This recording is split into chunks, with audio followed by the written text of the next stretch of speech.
Assalamualaikum warahmatullahi wabarakatuh. Kita Wah, kembali lagi bersama kita sama Ustadz Ashari. Assalamualaikum Pak Ustadz. waalaikumsalam warahmatullahi Wah, tambah muda wabarakatuh. aja ini Iya, sekarang. mau tidur soalnya. Oh iya. Istrinya berapa sekarang? Alhamdulillah isinya masih satu, Oh satu ya. yang sah ya. Alhamdulillah. Oh yang sah. Iya iya Pak Ustadz. Siapa sih yang nggak ingin banyak istri? Ahmad Dhani aja ingin punya 4 istri.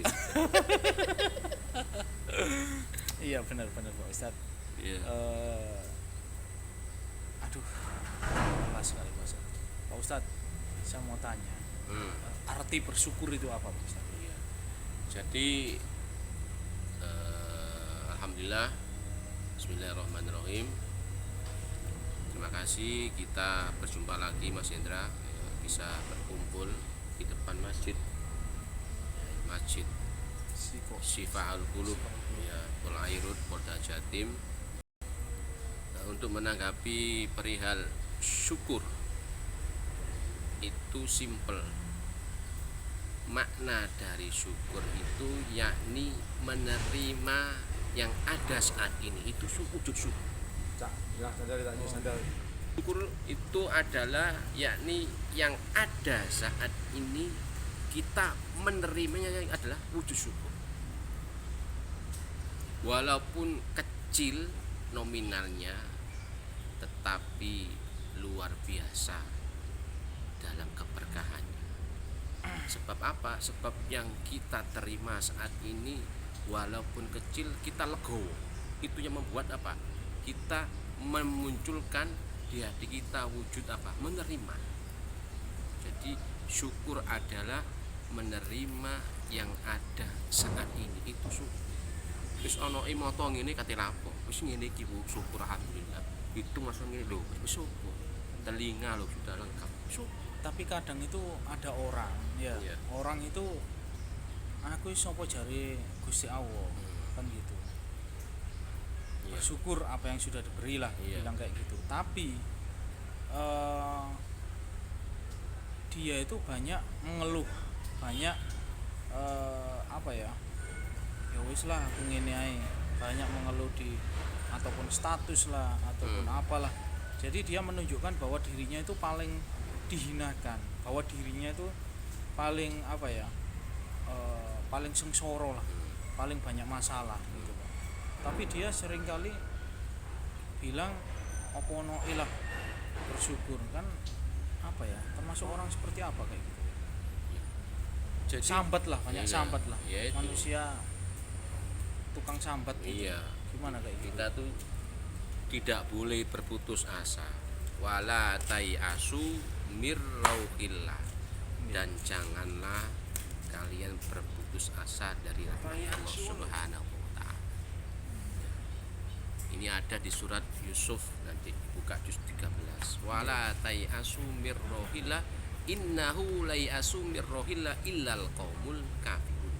Artinya apa itu? Jadi kita tidak boleh berputus asa dari rahmat Allah, dan bahkan yang berputus asa adalah kecuali orang-orang yang benar kafir kepada Allah.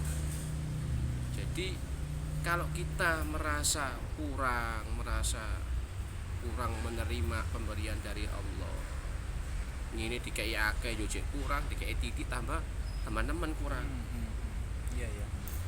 Bahkan ya, nikmat Allah, secuil nikmat Allah yang diberikan kepada kita, kepada hambanya lah, Oke. dengan ibadah yang kita kerjakan bertahun-tahun lamanya tidak sebanding. Contoh, nikmat kita bisa melihat, dengan ibadah kita sholat puluhan tahun tidak bisa kita menebusnya nikmat tersebut. Wa in ta'udu ni'matallahi la tuhsuha. Dan tidak akan bisa kita membanding-bandingkan nikmat Allah dengan apa yang kita miliki. Iya. Nikmat Allah berikan kesehatan kepada kita, bisa melangkahkan kaki. Dengan ibadah kita ribuan puluhan tahun itu tidak sebanding. Iya. Iya. Terus sekarang itu gini, kita ini kan manusia ya, Ustaz. Iya. Apalagi di lingkup lingkup kerja ataupun Iya. lingkup pertemanan atau apa, banyak sekali manusia itu yang menjadi hakim tapi tidak merasa kalau kita ini sama-sama terdakwa di sini Iya. dan akan disidangkan oleh hakim yaitu Allah Subhanahu wa taala. Iya. Tapi rata-rata manusia ini menghakimi dengan sepihak antar manusia itu. Ya, banyak sih seperti itu. Gimana manusia-manusia yang sering menghakimi orang itu? Iya, kalau untuk perihal kebijakan memang bab dunia berdasarkan dari rentetan kedudukan terutama itu. Karena kedudukan ini yang bisa membuat kita itu leluasa untuk memberi mandat kepada siapa. Saya seorang juragan, Anda seorang tenaga kuli, bisa. Ayo kamu kerja sana. Kenapa? Saya sudah merasa tuan Anda. Nah, tapi alangkah baiknya di dalam kehidupan, apalagi di pekerjaan terutama itu, ada sebuah hadis kan begini, jangan sampai keringat burumu mengering sebelum engkau memberi upah. Jadi berikan upah langsung. Gak boleh ditunda. Iya, kalau ditunda jangan sampai mengering keringatnya ini, jangan sampai. Apalagi memotong, ini termasuk ya perbuatan tidak terpuji dan tidak etis lah. Kita sama-sama bekerja, berusaha, berupaya untuk menggapai apa yang kita impikan, ternyata hasilnya ya endingnya ya tidak sesuai dengan apa yang kita harapkan. Mungkin ya maaf ya, kalau si satu kan mungkin si pembina memang beda dengan anak buah. Kita harus juga merespon lah, kita harus tahu diri. Oh ya, dia termasuk kepala kelompok, jadi mungkin lebih banyak porsinya, berapa persen lah gitu, harus ya dimaklumi saja. Dan kadangkala untuk menggapai suatu kehormanisan itu memang perlu transparan, keterbukaan. Perlu ya Pak Ustadz, iya, ya. Itu, perlu. Jadi gimana itu harus perlu ya Pak Iya, Ustadz. makanya kita harus sering bermusyawarah, sering kumpul-kumpul, ya mungkin dari salah satu rekan-rekan yang mungkin ada usul yang kurang berkenan bisa disampaikan. Itu yang bisa menjadikan keukhuwan itu semakin kuat. Di satu yang kuat, tali persaudaraan yang paling kuat. Terus satu lagi Pak Ustadz, yang terakhir nih ya. Untuk meningkatkan iman kita kepada Allah Subhanahu wa taala, minimal apa Pak Ustadz? Agar kita sibuk di pekerjaan, paling tidak ada salah satu untuk meningkatkan iman kita apa gitu. Iya. Untuk meningkatkan kualitas iman ibadah kita kepada Allah itu, satu, kita jangan jauh dari rumah Allah. Dan al-husun lil mu'minin minasyaitonir rajim. Ada 3 fondasi kekuatan atau benteng seorang mukmin itu 3. 1, al-masjidu hisnun. Jadi masjid, jangan kita sampai meninggalkan masjid. Yo gak iso bendino 5 waktu, yo senajan 2 waktu, tak 3 waktu, tak 2 waktu, tak 1 waktu, kudu sampai bablas gak sebuah masjid blas. Gitu ya Pak Ustadz. Iya.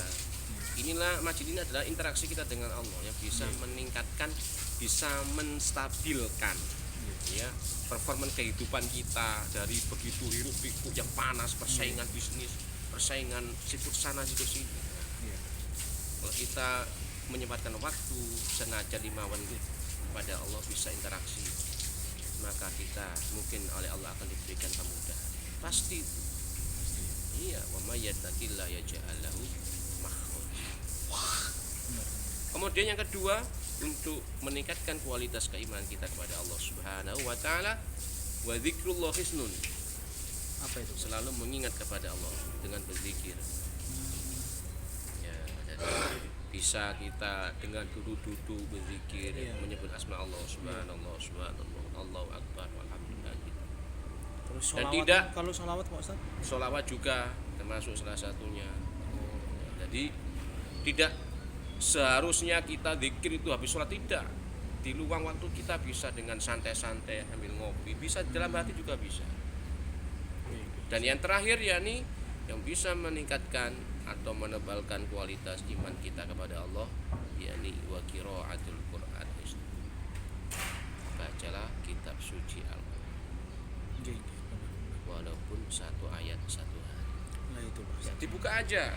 Bismillahirrahmanirrahim. Alif lam ra tilka ayatul kitabil mubin sadaqallahul azim. Ditutup. Apa-apa. Nggih, siap, siap, siap. Minimal Iya. paling tidak itu kita harus sempatkan diri Iya, untuk nyempatkan baca Quran, sehari itu. baca Quran ya Ustaz. Iya, jangan sampai kita sampai melalaikan. Sebab besok yang bisa memberikan syafaat adalah Al-Quran dan sholawat kepada baginda Nabi Muhammad Sallallahu Alaihi Wasallam. Subhanallah. Nggih, Pak Ustaz, siap. Kalau kita, permasalahan kita itu walaupun serumit seberat apapun kehidupan yang kita jalani, kalau kita mendekatkan diri kepada Allah Subhanahu wa taala, wa may yatawakkal 'ala Allahi fahuwa hasbuh, maka Allah akan mencukupi apa yang kita butuhkan. Dan perlu diingat Nggih. bahwasanya Allah Subhanahu wa taala mengabulkan doa kita bukan untuk nuruti keinginan kita. Tapi apa? Tapi hakikatnya adalah memberikan untuk kebutuhan seorang. Kenapa saya tidak dikabulkan doa saya? Maaf, pekerjaannya cleaning service, doanya minta Toyota Yaris. Mustahil lah. Kita tahu berapa gaji kita cleaning Iya, service iya, itu. Iya. 3 juta dan cicilannya Yaris itu 5 juta. Mana mungkin kita bisa membelinya Yaris itu? Mustahil. Oke, siap, benar. Nah, Tapi itu. kan kalau dapat undian kan bisa, Pak Ustaz. Iya, tapi ya tidak 1-2 ya. Mungkin ya kalau beranggapan kita secara logika ya tidak mungkin lah, mustahil. Iya. Masa gajinya 3 juta, cicilannya 6 juta setengah lah. Oke, siap, Yo, siap. Iya, main Iya. cret ya. Benar. Iya. Oke. Pekerjaannya rok-rok asem, cicilannya Fortuner. Waduh ya, mampus ya tengah jalan. Gitu ya, Pak Ustaz. Iya, memaksakan diri itu namanya zalim, kasihan. Saya tidak sesuai dengan kemampuan kita. Maka Tapi rezeki itu kan ada yang ngatur ya Pak Ustaz. Iya. Mungkin kadang rezeki apa ya, ibaratnya orang kecil pun bisa kumpul sama orang kaya. Orang Iya. kaya pun bisa kumpul dengan orang miskin. Iya. Dan itu semua itu kan suatu ikatan manusia kan, silaturahmi ikatan manusia. Jadi semua itu sebenarnya kan sama, cuman dibedakan karena rezeki ataupun derajat yang sudah diberikan ya Pak Ustaz. Iya. Ya. Ya, maka yang paling penting, yang terakhir bagi saya, Oke, siap. manfaatkanlah sisa umur kita Oke. untuk diisi dengan nilai-nilai ibadah atau nilai-nilai kebaikan. Sebab nanti di yaumul qiyamah semua nikmat-nikmat yang Allah berikan kepada kita akan dimintai pertanggungjawaban, dari nikmat kesehatan, nikmat rezeki, nikmat anak, juga nikmat istri. Maka dari itu beruntunglah orang yang cuma satu istrinya tuh, nggak lama-lama hisapnya soalnya. Oke, benar. Kalau semakin banyak istri, lama nanti hisapnya ya. Gitu ya Pak Ustaz. Iya. Oh iya. Tanyai, ini istri satu bagaimana? Kamu kasih nafkah berapa? Terus apa sudah kamu, mungkin makin semakin banyak beban ya, semakin banyak permasalahan. Oke, Itu siap. pasti. Oke, Iya. oke. Karena tanggungan itu tidak bisa dipungkiri, apalagi kayak begini pandemi, masya Oke. Allah. Luar Luar biasa efeknya kepada income kita, termasuk salah satu. Tapi semua ini harus kita syukuri Pak Ustaz ya. Iya, Harus kita ada ya. bersyukurlah kepada Allah Subhanahu wa taala masih memberikan kesehatan kepada kita. Oke, alhamdulillah. Kita bisa bernafas, bisa berlihat, bisa berjalan, bisa Iya. bersilaturahim, bisa bertemu dengan anak, istri, Iya, siap. sanak keluarga, alhamdulillah. Oke. Oke Pak Ustadz, terima kasih atas tausiah singkatnya Ya, sambil sama-sama. rokokan ngopi di Iya. teras masjid ya Pak Ustadz Iya. ya. Mungkin nanti kita sambung lagi dengan Amin. acara-acara dan pertanyaan Iya. yang lainnya dari teman-teman Ya, semua. siap. Makasih Pak Ustadz ya. Ya, Semoga sama-sama, sehat beneran. selalu, berkah, Amin. Amin. bermanfaat bagi kita semua. Amin. Amin. Assalamualaikum warahmatullahi wabarakatuh. Waalaikumsalam warahmatullahi taala wabarakatuh. Baik bro, kita udah laksanakan ngobrol sama Ustadz Azhari. Nanti kita akan ikuti video selanjutnya. Terima kasih.